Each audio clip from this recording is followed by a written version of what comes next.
Live in West Palm Beach, where the commander-in-chief has been spending the holidays. And Lucas, you've had great coverage overnight here. What else are we learning about this operation?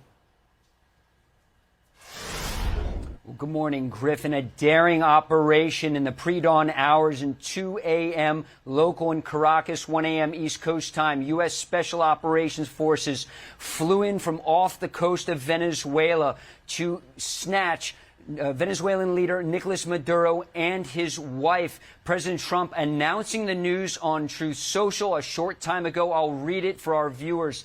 It says, quote, "The United States of America has successfully carried out a large-scale strike against Venezuela and its leader, President Nicolas Maduro, who has been, along with his wife, captured and flown out of the country. This operation was done in conjunction with U.S. law enforcement. Details to follow. There will be a news conference today at 11 a.m. at Mar-a-Lago. Thank you for your attention to this matter. President Donald J. Trump."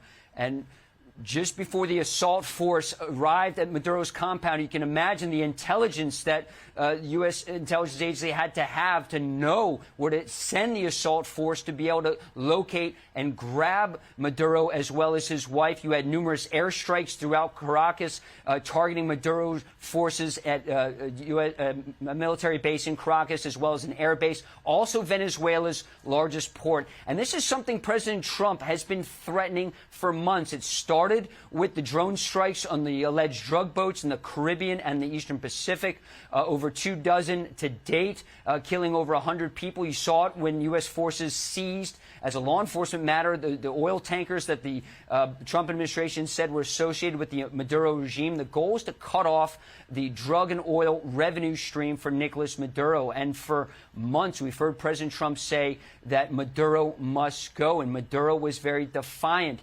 Despite repeated threats from President Trump, over 15 times, President Trump said he will be striking on land. Recall on Monday, we heard the president confirming that the CIA struck a target along the coast of Venezuela, destroying some of Maduro's drug boats.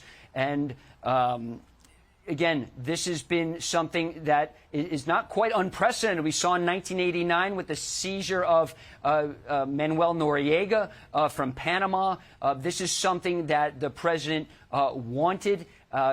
We had not heard from President Trump, almost shades of Operation Midnight Hammer when those B-2s struck Iran. We haven't seen President Trump over the past 2 days. We heard from him on New Year's Eve. It was interesting. A reporter asked the president what his goal was for this coming year. He replied, peace. Well, for the President Nicolas Maduro, he didn't get that. Now, we did hear from Maduro yesterday, guys.